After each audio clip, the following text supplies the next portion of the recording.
Salut à tous, salut mes chers amis, j'espère que vous allez bien. J'espère que tout se porte super bien. Aujourd'hui, nous verrons comment voir son TXH, voilà la signature de la transaction sur l'échangeur L-Bank. On va le faire avec L-Bank et puis si nous avons le temps, on va le faire avec d'autres échangeurs. Sinon, on fera dans d'autres vidéos. Donc le H, en fait, c'est la transaction, c'est la signature de la transaction. Quand moi, par exemple, je vous envoie des USDT.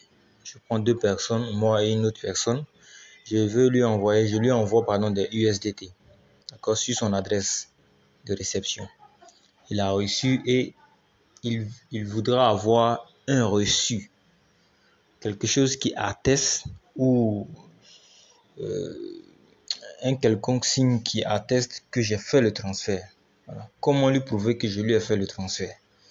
Je vais lui envoyer le H, le TX. Il va aller mettre ce TX là dans le réseau en question. Si je lui envoie des USDT sur Binance, donc des USDT BEP20, il va aller sur BScan pour vérifier ça.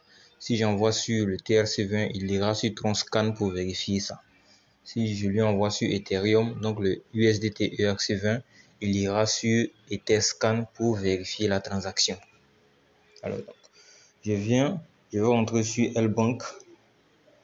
Je rentre sur L-Bank pour ce faire, vous rentrez sur L-Bank pour copier votre TX. Parce qu'il y a des plateformes ou des business qui demandent à ce que vous renseignez votre TX pour qu'ils puissent vérifier votre transaction. Donc, je rentre sur mon L-Bank. Arrivé sur L-Bank, vous allez aller dans votre wallet. Arrivé sur le wallet, vous allez cliquer sur Withdraw, retrait.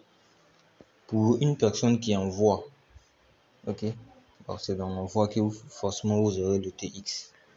Donc vous allez cliquer sur Withdraw et sélectionner la crypto-monnaie que vous avez envoyée. Je prends le cas de USDT. Si moi j'envoie de l'USDT à une tierce personne et que j'aimerais lui donner le TX, je viens dans Withdraw, je clique sur USDT.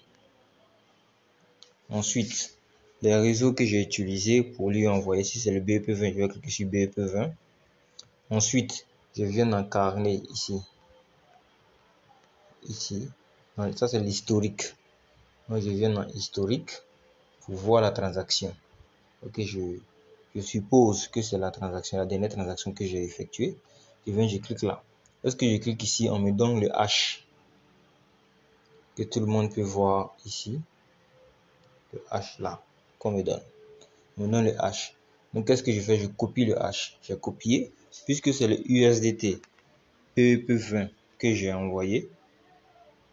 Attendez, j'ai mis quoi? Non, le BEP TRC20. J'ai envoyé le USDT TRC20.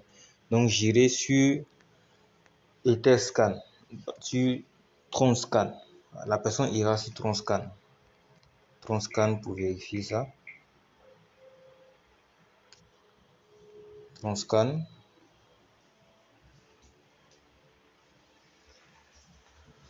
Arrivé sur Tronscan, il va coller le H ici. Donc je colle le H là dans la barre de recherche, je clique sur le résultat et vous voyez, j'ai le H ici, succès confirmé. Voilà, j'ai la trace de la transaction ici. On me dit que j'ai envoyé à cette personne là receiving address. Voici celui qui a reçu. Donc c'est quitté de mon wallet L-Bank, comme vous pouvez voir là, de mon wallet L-Bank from de chez moi pour ce dernier. Voici comment lui confirmer que vous avez envoyé, vous avez fait le transfert. Vous lui donnez le H simplement, lui il lira.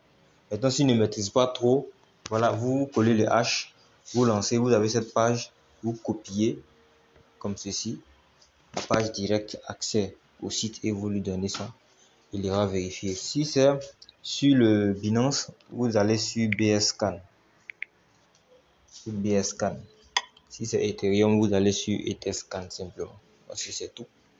Pour cette vidéo, on se dira à la prochaine pour d'autres vidéos. Si vous avez des questions, n'hésitez pas à les poser en commentaire. Et ceux qui sont Ceux qui sont nouveaux sur la chaîne, abonnez-vous, likez et partagez à vos différents partenaires qui ont ce souci-là de confirmer à une tierce personne qu'ils ont fait leur transfert.